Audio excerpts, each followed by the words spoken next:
All right. Good morning, good afternoon, good evening, everyone, wherever you are in the world. Welcome to this session entitled Crypto Based Digital Microwork, a Pathway Out of Poverty or a Digital Sweatshop.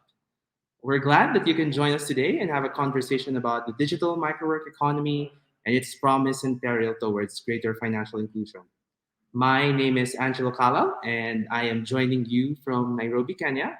With me are two very good friends, Elisa Molena from the UN World Food Program, which is beside me, and Art Abal from Corsali, joining all the way from Sydney, Australia. Uh, yeah, and today we want to engage in a discussion about the digital microwork economy, reflect on its potential to generate employment and increase well-being amidst the context of exclusion and inequality at the global level, but also talk about what are the risks and what are the things that we have to consider if we really want to seize the potential of this industry in spurring financial inclusion. And we thought of the title of this session because we're inspired by the lessons from the manufacturing boom in the early 1990s, right? Like especially in East Asia and even previously, that it was a natural escalator that was able to absorb a lot of labor and increase incomes and in turn like lift people out of poverty, especially because it also absorbed a lot of low skilled workers. And now we are in the midst of a booming industry, the digital microwork economy, the digital economy at large. But then at the same time, we're aware that it can also run the other way, such that the digital economy can lead to exploitation, can lead to more impoverishment if we don't consider what needs to be done to safeguard people's welfare and well-being. So maybe to start, I'd like to give opportunity for everyone in the panel to introduce themselves, and then we can jumpstart the discussion. I'll go to the person next to me, Elisa. Perhaps you could tell us, Ellie, just a brief introduction, your organization, and the work that you're doing. Yes, thank you, Angela, and hello, everyone.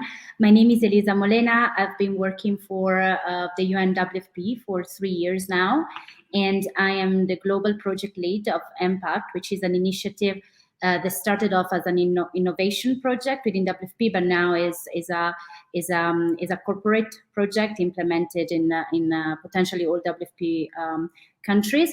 And the whole point of the project is to connect vulnerable populations worldwide to the opportunities offered by the digital economy. Happy to be here and happy to converse with Angelo and Art. Art, over to you. Thanks, Elisa, and thank you, Angelo, for that lovely introduction. So my name is Art Abal. I am the Chief Operating Officer and co-founder of Corsali Intelligence.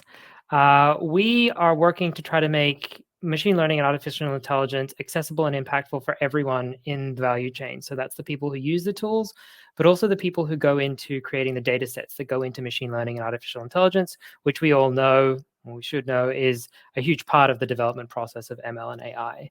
We work very closely with the Celo Foundation and the World Food Program in relation to engaging with people who need access to this work to make sure that we are operating with as much impact within the entire supply chain as we possibly can. We also see great benefits in terms of creating more cutting edge machine learning, but I'll speak to that a little bit later. And yeah, also very happy to talk about how this type of work carries both risks as well as opportunities for people who may or may not have access to work. All right, thanks, Art. And on my end, my name is Angelo Calao, originally from Manila, Philippines, but currently here in Nairobi, Kenya, implementing a project with the UN World Food Program in Corsali, which we will also talk about later.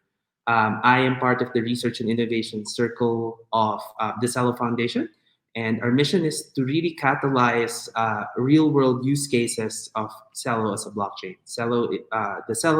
Celo's mission is to enable conditions of prosperity for everyone. We envision a financial system that includes more people, that offers different products and services that increase everyone's well-being. And my role, specifically like here in Kenya, actually is to work on the microwork use case to see how cryptocurrency and blockchain technology can catalyze this use case in terms of like reaching out to more people and including them to more opportunities. So very happy to be here. Very happy to join Art and Elisa to discuss what we're doing and to actually, perhaps inspire more builders and inspire more organizations to join this movement in terms of making digital microwork more inclusive and also, help us to reach our objectives in terms of international development. So the way I imagine this conversation, of course, it's open. I believe everyone is in swap card. You are able to participate in the discussion. So anytime, feel free to post your questions, your comments as well. Make it spicy if you want. Make it like the difficult ones because we really think we're on the verge of something big and of a huge potential. And these difficult conversations and also just dialogue in general will help us move it towards the right direction.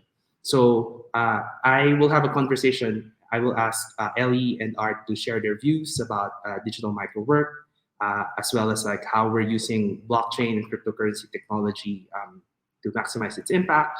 And then the later part, we're glad to share about the ongoing pilot that we're doing here in Nairobi, Kenya right now. And then lastly, open it for discussion and comments. Sure. So now I'd like to begin perhaps with a discussion on what is digital microwork in the first place, right? There's digital work, there's gig economy, there's digital gig economy. So this permutation of words. And maybe I'll throw this question to Ellie. What is digital microwork from your point of view? What opportunities do you see? And I would also ask you, from the UN World Food Program, it's a very big organization. Your presence is global. And, from World Hunger, you're also looking at digital microwork as an opportunity. So we're interested to see the connection and your priority. So perhaps you can share to us your views. For sure. So just setting the scene and understanding the problem and the target population we are working with. So there are 600 million people that are food insecure globally, and 80 million of them are displaced. So they're either refugees or internally displaced people. So these people, these displaced people, and also food insecure people are located in countries that are already struggling economically. So that means that these countries aren't able to create an ecosystem in which people can improve their livelihoods and become self-reliant, right? So what we understood, though, is that on the flip side of the story, there is almost a bottomless amount of work that is happening online. It's either remote work, it's either online work, it's gig work. Now with COVID, actually a lot of companies that had never considered having their workforce work remotely are working remotely, and they didn't go out of business, so they see that it's working and it's effective. So what we understood is that there is a possibility to connect talents that are located in unexpected places. There are international talents to opportunities that are also global. So the project that I'm leading, Impact, understood, though, that in order for these global talents that come from vulnerable backgrounds, in order for them to really make the best out of the possibilities offered by the digital economy, we needed to support them. We needed to bridge the opportunities, the opportunity cost as well, for them to earn the skills and the capacity to actually compete with people located in other parts of the world. So the project very much focuses on training our participants on relevant digital skills, and by relevant, I mean skills that we understand are needed in the current global labor market. And after we train them, we connect them to opportunities that are out there to earn an income. So it's microwork platforms like Corsali, for example, and in this case in Kenya, we are doing exactly that. We connect them also to companies that are interested in expanding their talent pool and include people coming from different countries and different cultures and backgrounds. So we really explore any kind of opportunity to connect our participants to income generation. As you can imagine, for a person that is food insecure, they don't really have food. They don't even have food. So for them, even to earn $10 to $20 a day online with using their own skills and their own capacity. It's not only an increase in livelihoods, but also in self-esteem, and it provides them an outlook for their future. So clearly this is the positive take of the project. But as Art said before, it is important to talk about also the challenges today, also with you on the online, because in order to scale this kind of initiatives, we need to solve a lot of challenges. And two of them, I think, are very relevant for us. So first of all is the unregulated online labor market. So we need, with Impact, we need to create safety nets around our participants, because we don't want to promote exploitation, and we don't want our participants to have to face inappropriate contents online and have to work in an inappropriate environments. And as you can understand, this requires a lot of resources from our side to vet the partners we work with, and to have kind of a one-on-one to really choose the projects and the activities our participants can do.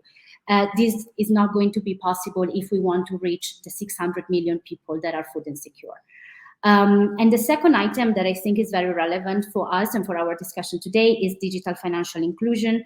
I said that we work with vulnerable population. Many of them don't have the papers to open a bank account, even in their own countries, or bank accounts are very expensive and they don't have any income to actually pay for the cost of having and running a bank account in their own countries.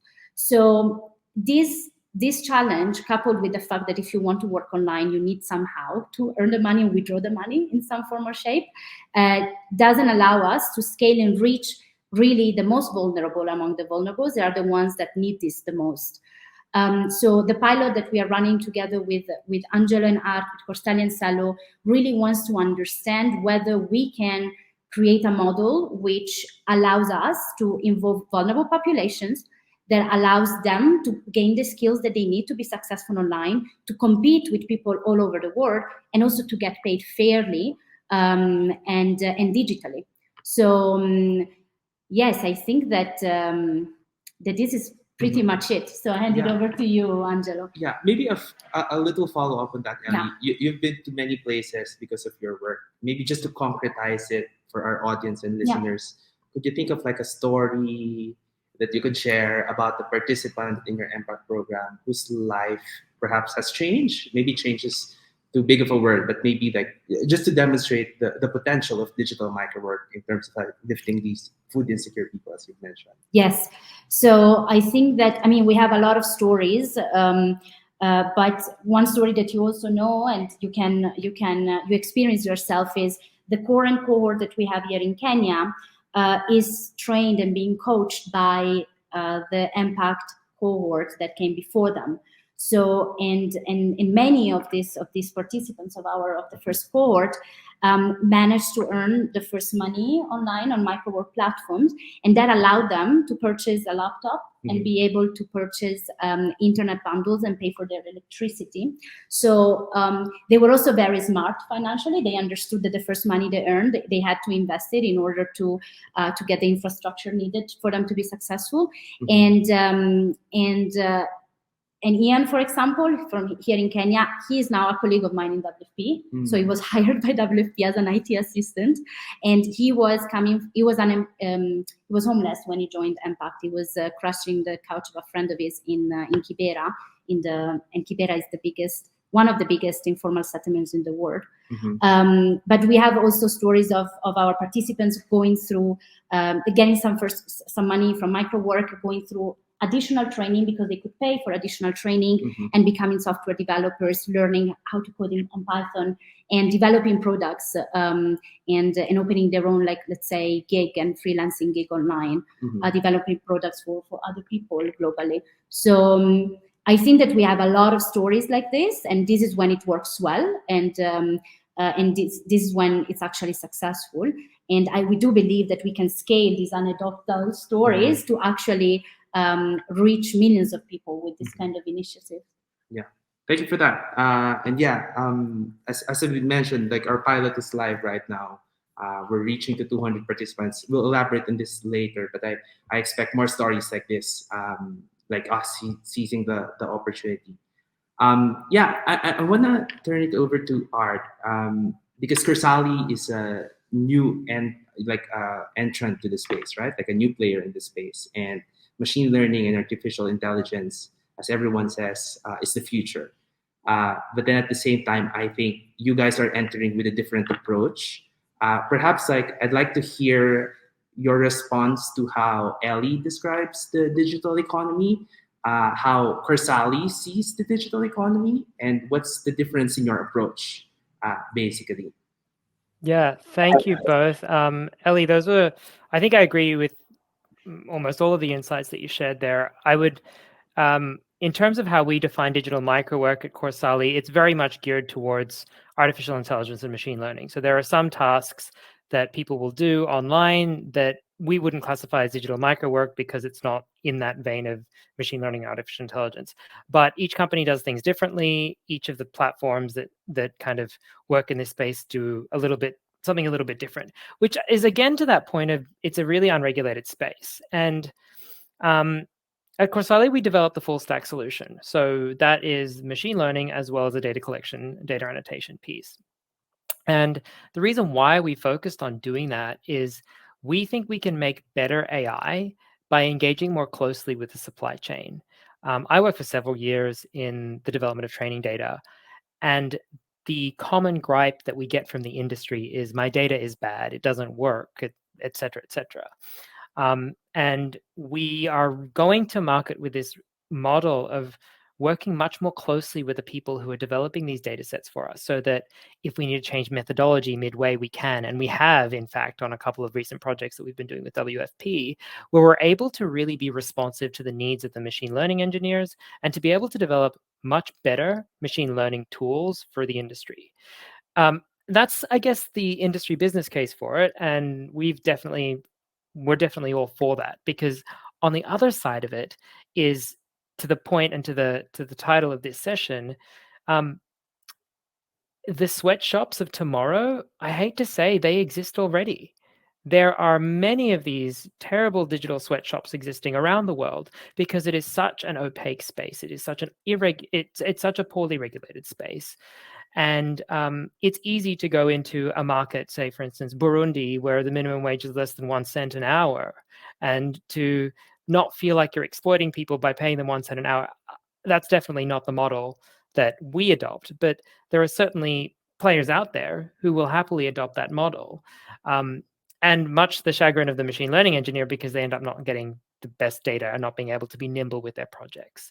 So I think it's kind of a both sides of the coin thing of there are dual benefits to be realized by engaging more closely with the data supply chain and making sure this digital micro work is being done with a close eye and a close eye and close heart in terms of the communities that we're working with.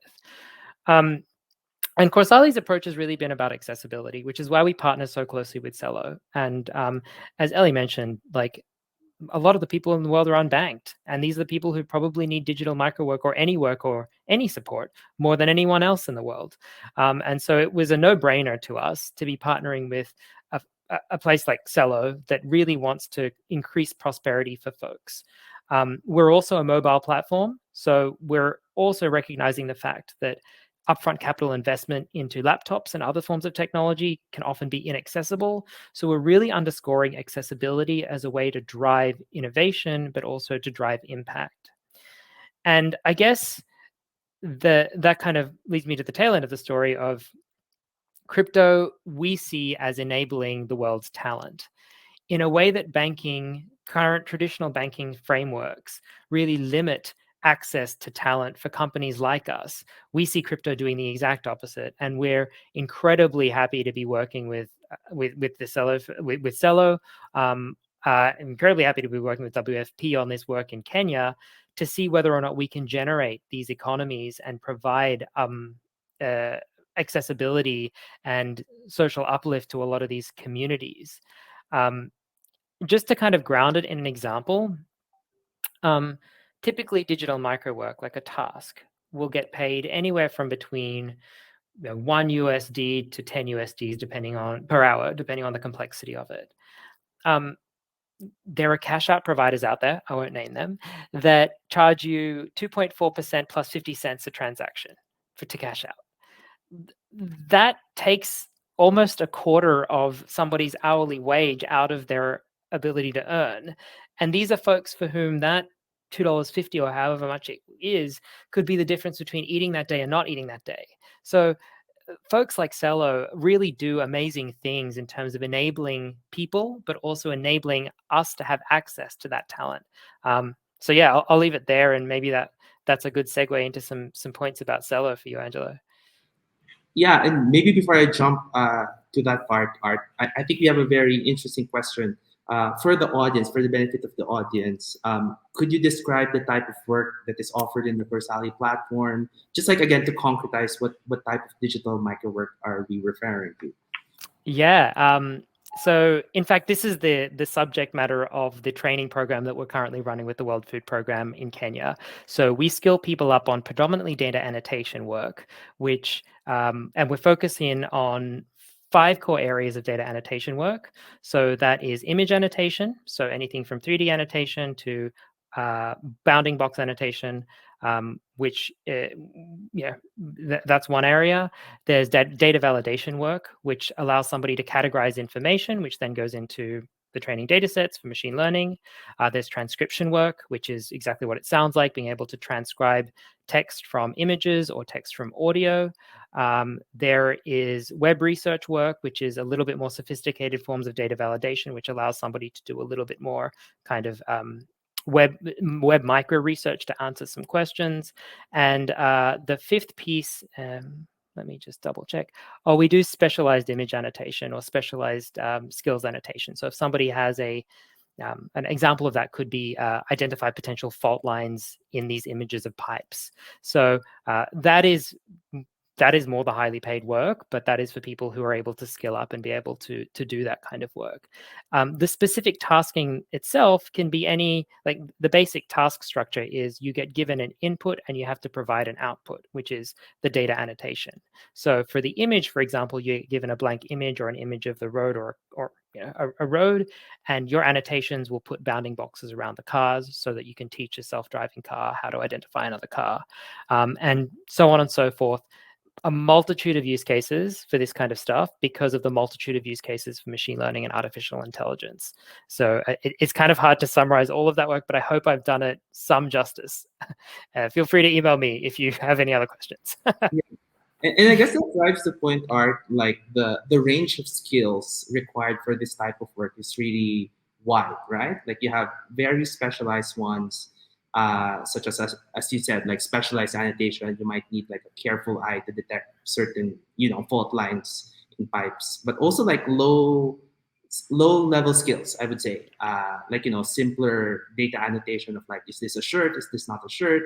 Probably everyone has encountered captcha when Yep. opening their email, and this is something that I would say doable even for like a beneficiary in a refugee camp, I would say, just like to link that back to the population that Ellie is working with. Or at the same time, like the experience here in Kibera, a lot of these youths that we're working with are college graduates. But then because of the scarcity of employment opportunities in Kenya, most of them are unemployed. And so I guess like the idea of us providing wider access, or like it drives again the point that currently the configuration is this is not accessible to them because it requires them to buy a laptop, like the story of Ian, right? Like laptops and tablets are capital intensive investments that they normally do not have. As well as like this is what Art was saying, and this is where I segue to the crypto part. Normally, yes, they can do the job. They might be able to find a computer shop, but it will take them, for example, a month. Art, maybe like that's the industry practice for them to accumulate their earnings, and then Yeah. In terms of like having enough money to be able to bank that, I mean, some of them don't even. Some of them will start on platforms thinking that they're going to earn money, not thinking about the bank account issue. And then when it comes to cashing out their earnings at the end of the month, they're like, oh, now I've got to go to the bank and stand in line for 10 hours to try to get to the bank to open a bank account with the documents I don't have. I think that that's really the big barrier for a lot of folks, and why some of the other platforms see such significant drop off. It's the human experience of, and the companies like mine definitely have to sit and reflect on this. My experience in terms of opening a bank account here in sunny Australia is seamless. I can do it in 3 clicks. I'm sure somebody's experience in Kibera of opening a bank account is significantly more difficult, and that's why Celo is so important, and that's why crypto could potentially unlock this talent for us and also unlock opportunity for them, just because it does cut through a lot of that red tape. So yeah, Angela, like sometimes they don't even cash out on their labor, which is even worse. Yes, they did the work, but they don't get the compensation that that they earn.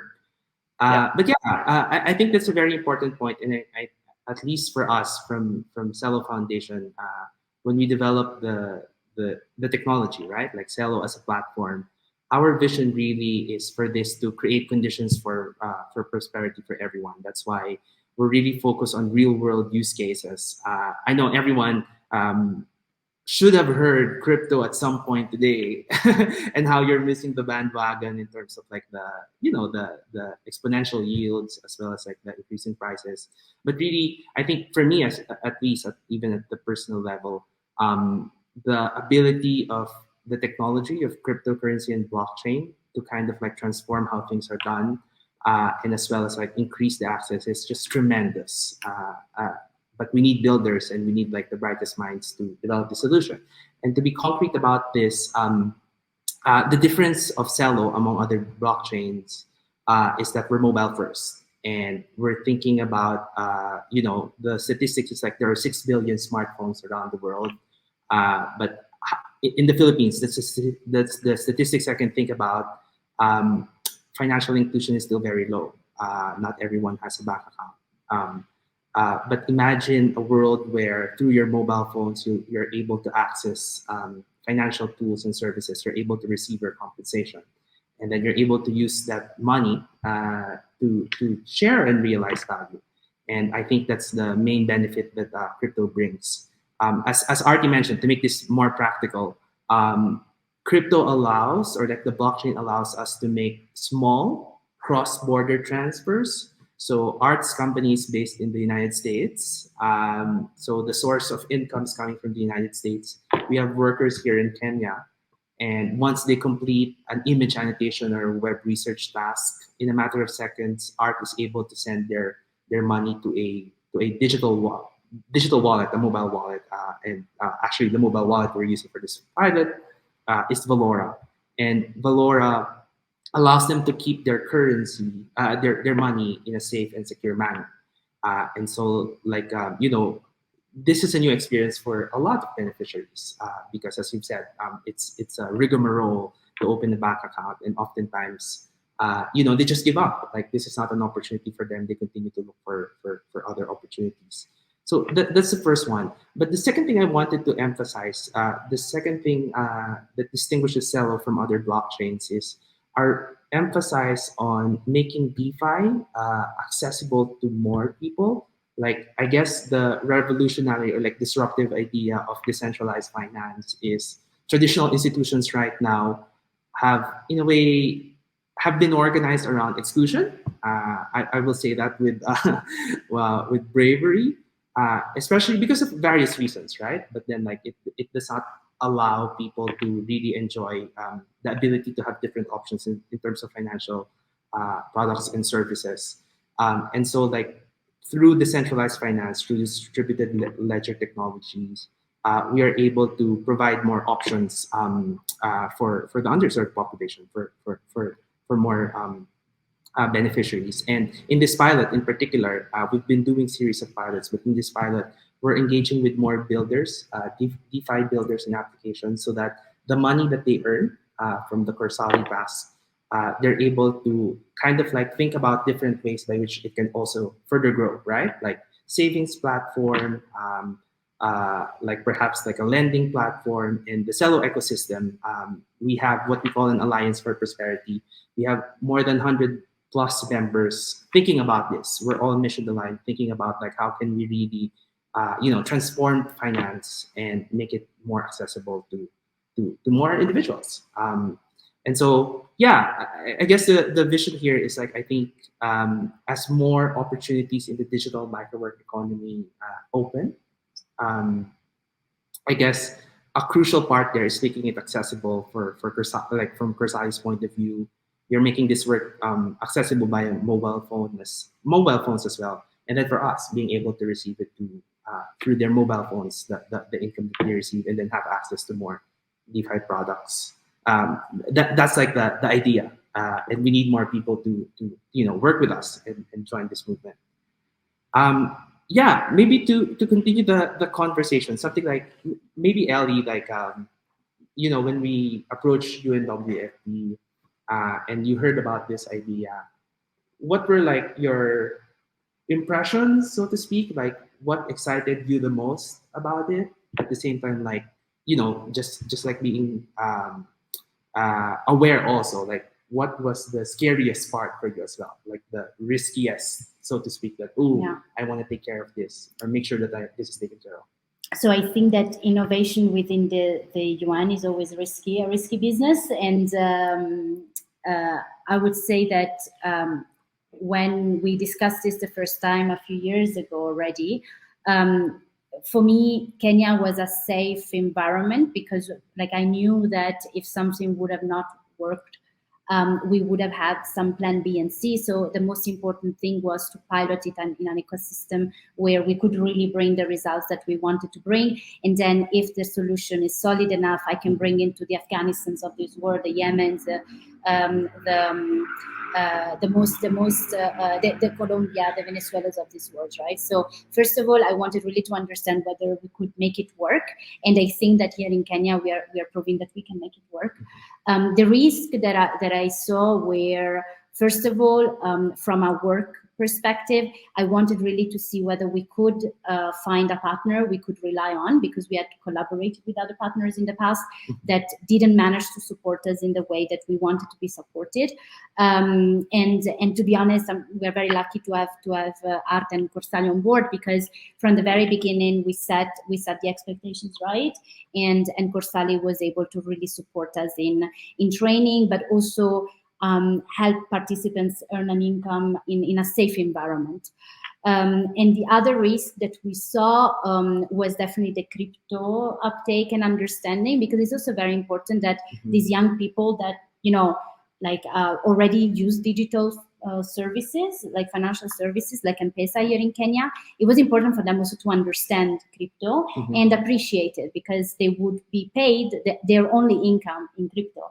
So we wanted to make sure that the communication was transparent, straightforward, and that they would understand all the possibilities that they can have potentially with crypto, on top of just withdrawing the money they earn in local currency. And I think that this also has worked out pretty well. So from a risk perspective, everything is a risk when we work with vulnerable population, because we have to be incredibly careful and really put around them a lot of safety net. But I think that we managed to, for every risk, we managed really to create a lot of plan B and C, and actually the plan A worked out very well already. So yes, I think it's a positive outcome overall.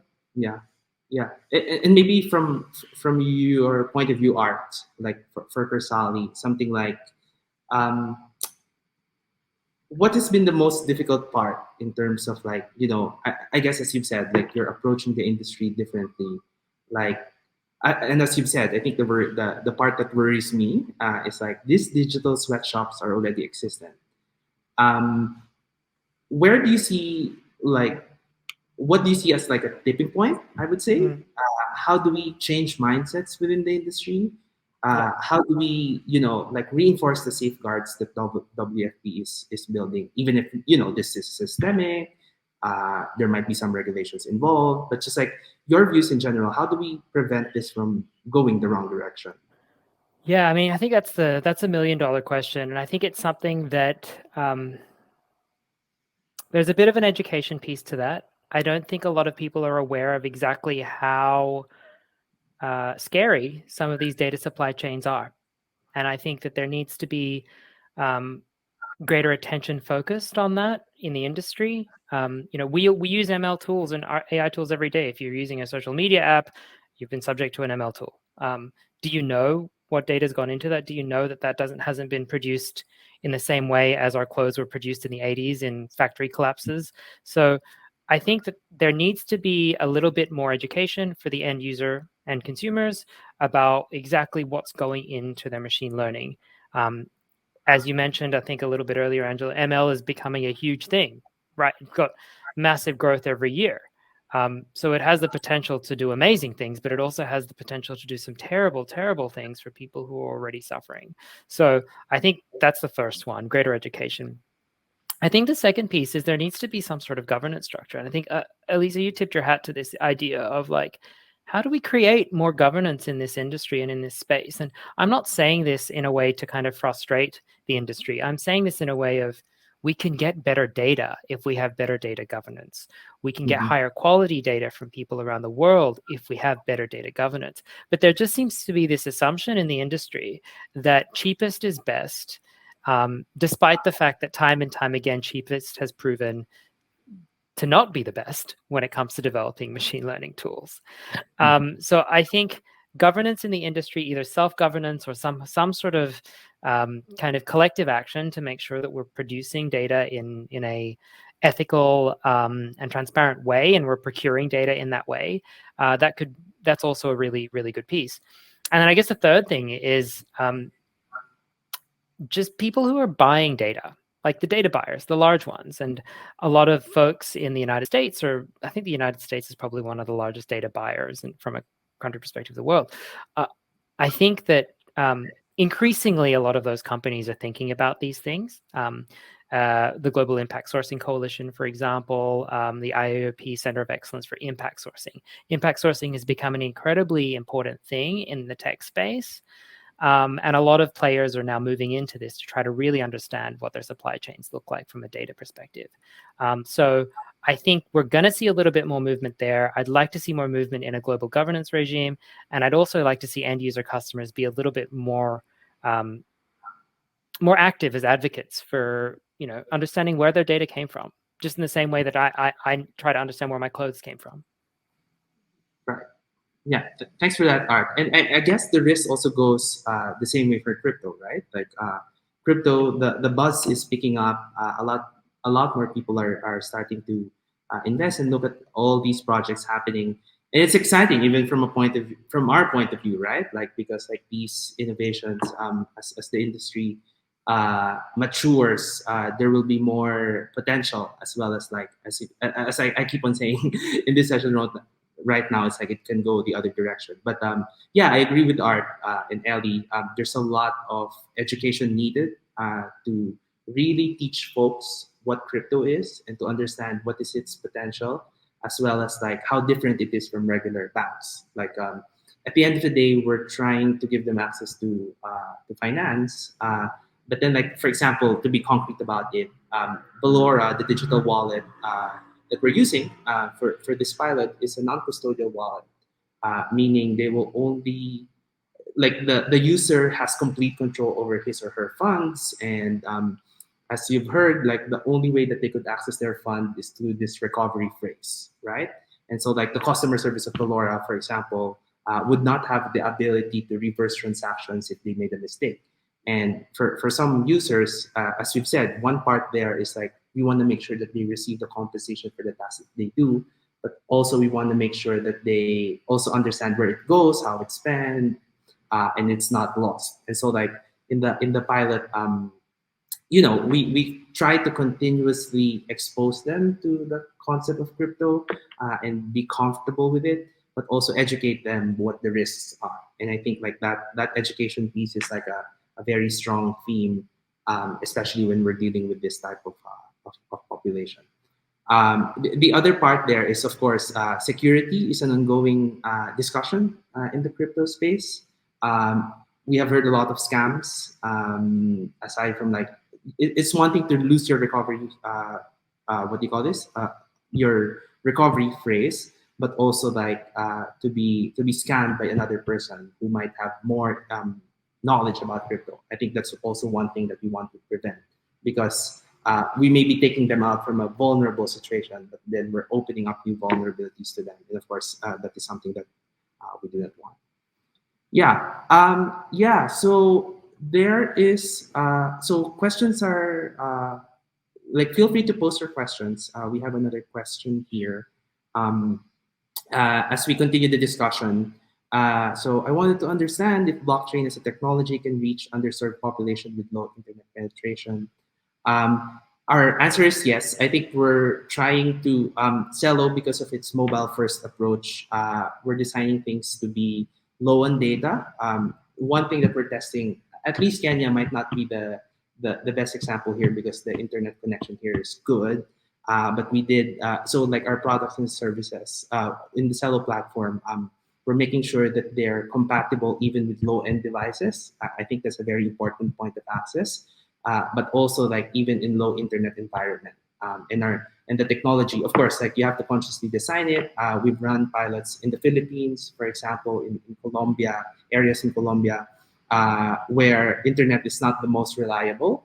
And in a way, we continuously improve on this aspect as well. At the same time, there are contexts or like jurisdictions, at least here in Kenya. I can name one. We're working with like a community in like Iya, they're the Maasai tribe. They don't have smartphones, they only have feature phones. But we have a partner here in Kenya that allows them to connect to the blockchain using USSD technology. So those permutations are possible. This tribe is the women. They're doing Sanda project in North Laikipia. They're able to receive digital cash through their USSD, still seizing the benefit of like cheap cross-border transactions through the Celo blockchain. Yeah. And I think, sorry if I jump in, I think that this is a very relevant questions when working in like with beneficiaries and participants of WFP projects, because I mean we have also seen here in Kenya where connection is good. I mean today you can hear as well and see as well. The connection is not always good everywhere. So and also in informal settlements, sometimes there is no electricity or the electricity is spotty. So maybe it's not even the internet, but it's the electricity that is missing. So always thinking about solutions that we can scale with, like, you know, in very remote areas, like rural areas, like you mentioned, or areas in which also electricity is spotty. This is fundamental for us because, again, as I mentioned before, the power of this kind of partnership like ours is actually the scale that it can reach eventually. So without thinking about those kind of very challenging environments where actually people need the most our kind of solution, we will never be able to reach the 600 million people that are food insecure. Great. Thanks, Ellie. Yeah, so the next part is, so please keep on posting your questions, but while we're waiting for other questions, maybe we can talk about the pilot that we're doing here in Kenya, right? Yeah. So it's a partnership between Celo and Corsali, and then through the generous support of Unwfp, we're able to conduct it here with the Unwfp country office here in Kenya. Perhaps I'll let you guys describe like the crucial components, like what Unwfp is doing, what is Corsali doing. I can also share for the benefit of our audience. Again, our thinking here is we want to show that this is possible, right? Like we can kind of like shape the digital microwork industry with the right intentions, with the right collaboration and partnerships to make it a pathway out of poverty and not a digital sweatshop. Maybe I'll let you start, Ellie. Yeah, for sure. I can introduce it briefly. So the model is let's say, that we're implementing here in Kenya is the typical impact model we implement globally. So we collaborate with a grassroots organization that in this case is called Human Needs and is based in Kibera, the informal settlement in Nairobi. And the objective of collaborating with a grassroots organization is to be able to really reach the most vulnerable population that sometimes we don't manage to reach with like our own means. So they also provide the location, and they provide also some of the coaches that know the place best, and they are able to customize our intervention to really the needs and the expectations of the local residents. And the idea was that we would bring together this grassroots organization with Corsali and Celo, introducing them to a new way of actually training people on digital skills. So, and this new way would be to really focus on specific tasks that are already present on Microwork platforms. So not providing a very general training on, you know, MS Office or how to write an email, but rather really focus on what's needed at the moment in the global labor market. Art described before the kind of task that they're being trained on, and it's going to be like a 2 weeks training, and then continuous training on the platform while they work. So all the on the job training, almost, I would say.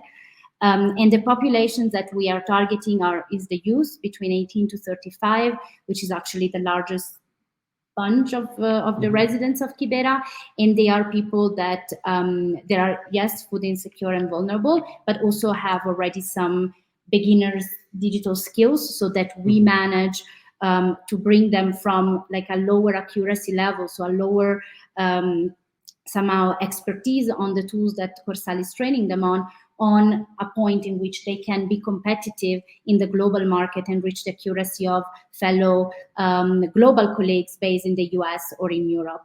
So this is very much the focus, and I hand it over to you, Art, on like specifically how the training and the connection to work works. Thanks, Ellie. That was a really good overview. I'm just going to layer in a couple of additional details just so that people have some additional context here. So typically with digital microwork, we notice that folks tend to have a very steep learning curve. So the idea is that like once you've done it, maybe for like, let's contrast it with being like an online personal assistant. It might take you about 6 months to get all of the skills necessary to be an online personal assistant. With digital microwork, it's actually much faster than that, because particularly for some of the more basic tasks, you can really, just through practice, get up to speed on how to label in an image or how to transcribe text. And so that's the whole model of what we're implementing on the ground in Kenya. We have a very practical training model. We are providing them with just a quick overview of the particular type of digital microwork, and then a quick overview of the task, and then we let them go on a bunch of training projects. So get their hands dirty. And we firmly believe in that model, giving people a chance, because we noticed that results are much better after just maybe, I think we on this pilot that we're working on right now, people were hitting on average about 28% accuracy for a specific labeling task when they first touched it. 28% accuracy is nowhere near what the industry is expecting. Within having completed 5 to 10 hours work, the average was up to 88, 90%, which is closer to what the industry accuracy needs to be. So it's just, for me, amazing that the WFP is also incredibly innovative in the way they think about this, in that they also understand that people just need to be given a chance. We don't need to sit them in lectures over and over again to talk about this work. They just need to be given a chance to do this work. And oftentimes I've found that in my experience in this industry, that's the difference between somebody being able to get a job in digital microwork and not get a job, or be successful and not successful, because it's kind of this negative feedback loop. You do poorly on microwork, you get less of it, so you get less practice, and you never do it again. Whereas you get good at it, you get better at it, you're able to do more of it, and you're able to work your way up in the digital microwork space, or use the capital to do something else. And that's really how we framed this particular project. We expose people to 4 different types of digital microwork and 5 different projects, so that they have the chance to do a whole suite of different projects. And then we're also giving them simulated payments to make sure that they understand that entire process. And that's where Celo comes in, so that they can really understand the entire process, from signing up and registering to doing the tasking and getting paid. And so far, it's been super exciting to see how people have been going on the ground there. I wish I was on the ground with the team. Yeah, we miss you here, Art. Yeah, and like from Celo's point of view, we are the platform by which Corsali remunerates its workers. So Corsali is integrated with Valora. Valora is a digital wallet, mobile digital wallet that hosts CUSD. And I would hit actually one of the questions from the audience. So CUSD is a stable coin. One CUSD is equal to $1. And Art and Corsali pays these workers in CUSD. So like for every task that they complete, they receive remuneration, and then that goes directly to their Valora wallet. And Valora is safe and secure. That's their digital wallet. It's their experience. Some of them are even changing their relationships with their mobile phone, right? Like some of them are just using mobile phones for I don't know gaming or Facebook or like social media at large. But now we're kind of like uh, exposing them to the idea of using their mobile phone for financial management. And I guess like this is also the type of training and exposure that we want to give to our participants. And then Valora opens, like as their wallet, opens them up to the world of DeFi. Valora in itself has a lot of offerings related to decentralized finance. And then, of course, some of them would need this money. Again, our statistics in this Kenyan population that we're working with, 80% are unemployed. So we have a local partner. The company is Kotani Pay that allows them to convert their CUSD to M-Pesa. And M-Pesa, Kenya is M-Pesa nation, allows them to spend their money as they wish.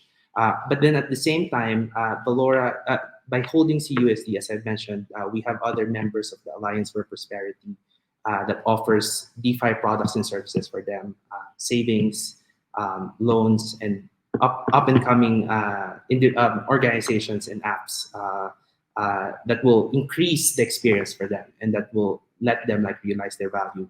So Celo is the native asset. I just want to go back to that question. Celo is the native asset. This is the asset that fluctuates in price, but CUSD stable. So like if they have CUSD contents in their wallet, it will not change, and then the difference is only the exchange rate with Kenyan shilling.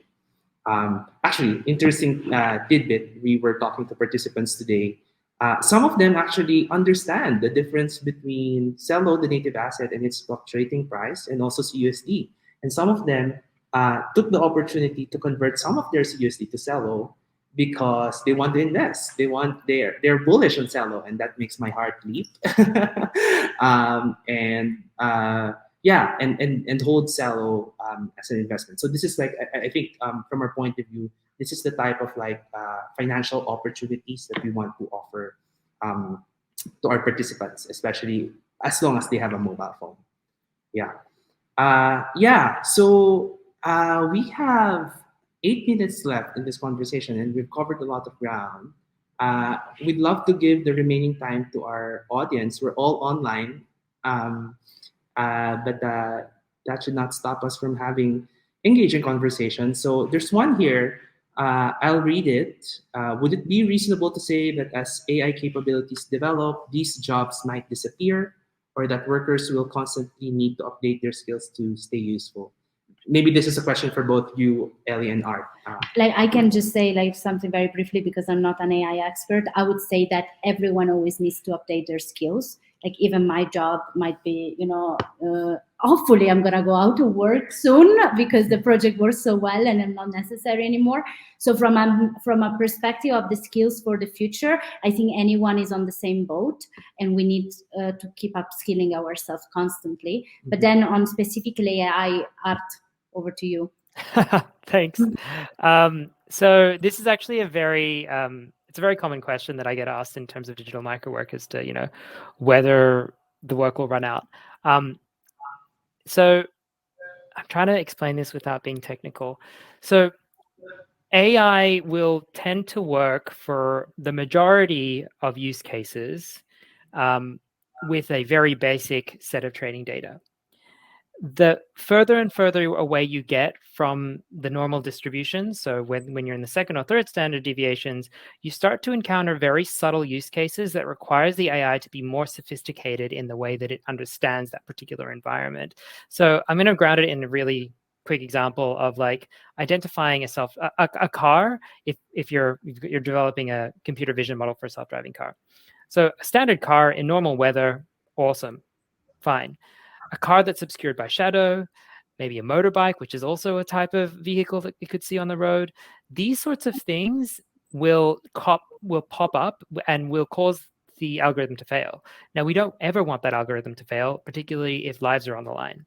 So there is always a need in the AI space to continue to optimize your algorithms in order to be able to handle these, what we call edge cases. Now, so that's the way that one algorithm will continue to generate more work, because there will always be novel cases. We live in a very complex world. I can't capture all of the cases within one data set. There will always be new things coming up. The other thing that's driving this is the massive growth of artificial intelligence in multiple use cases. We have probably ridden the wave of AI automation right now. We are now in AI augmentation. So before it was, what can AI do to make my job easier? Now it's like, what can AI do that I can't do as a human? And there's a lot of amazing predictive work that's happening in the AI space that I think will grow for at least the next 20 or 30 years as the industry continues to develop and mature. So I'm confident that the industry is not going to run out of work. Certainly, to Ellie's point, people do need to continue to upskill and reskill in terms of new areas, but they need to get their foot in the door now, because otherwise they're going to be left behind. And that's where we're really passionate about giving access to people in terms of getting access to these jobs. Great, great. Yeah, we have another question, which I think I could cover. Like the focus on cryptocurrency and the nature of it being highly unstable, and then the worker may get nothing or very little if the value of the cryptocurrency falls. So I'll address this first. Again, we're using CUSD, which is a stable coin, and so like the salary is denominated in CUSD, and one CUSD is $1. So basically, like we're compensating them in US dollar value. And I think this is the use case that we're trying to forward, even around in other use cases. We're also developing remittances, merchants, and commerce that we know the volatility part is what hinders us from making this useful in real life. And that's why we develop CUSD to exactly address that. But the second part of the question is actually more interesting. Where most likely the e-money of such or such mobile money, I suppose, might be largely more accepted in the communities where the workers are located. I think this is an interesting point because, in fact, there is another project. I'm just going to plug them. It's Impact Market. They're providing decentralized basic income around the world, and poor communities, needy communities are also receiving CUSD. It's nice how we see people or communities actually organize themselves around crypto, such that not everyone is cashing it out to fiat or converting to fiat, but in fact the community finds a way to create an ecosystem where this money is useful. And so like some communities that receive CUSD, in that case that I'm saying, started to, businesses accept CUSD as payment, so that also the transaction costs will be lower. And we're imagining the same, like we're creating an ecosystem for micro workers where there will be more options for them to spend their money. And we're headed towards that direction of like wider adoption being hopefully in the future, as we increase our business development work and our alliance work, that they'll be able to use this for their bills, for their supermarket. We're headed there. The question on micro tax evasion, I would say tricky question, but definitely like this is an ongoing conversation. I think just like as Art said, for the AI industry, regulation is a necessary player to do that. I think the conversation around regulation and cryptocurrency is also an ongoing and necessary conversation. But I would say the jury's out, and we haven't like fully pinned down that issue yet. Yeah, time flies fast. We're almost like we've reached the end of our discussion. Maybe quick final words from our panelists, like Ellie, Art, something like call to action or some sort of like thoughts on how to make sure that the digital microwork economy does not turn into a digital sweatshop. Yeah. So from my side, call to action, if you have any project and you're interested in working with our talents from unexpected places, please reach out to us. You have our email addresses, like connect us on LinkedIn, and let's work together. So let's bring some more work to the people we are serving. Over to you, Art. Yeah, and I think kind of behind that, if you're as an individual or if you work for a company, know where your data is from. Find out, ask the questions. If you're not sure and you want to be sure, please contact us because we want to make sure that your data is coming from a good place and helping people around the world. Yeah. And from the Celo Foundation, we want to invite more builders, more app developers to imagine a different world with us. We want to build more applications and more products to include more people to the fold, and bring this microwork use case into fruition, right? And bring more employment opportunities, especially those who need it the most. So please connect with us. We're very happy to collaborate. Thank you very much, everyone. All right. Thank Thanks, you. everyone. Thank you. Thank you, Art. Thank you, Ellie, for joining. Thank you, Angelo. And thanks, everyone. Bye, all. Take care. Bye.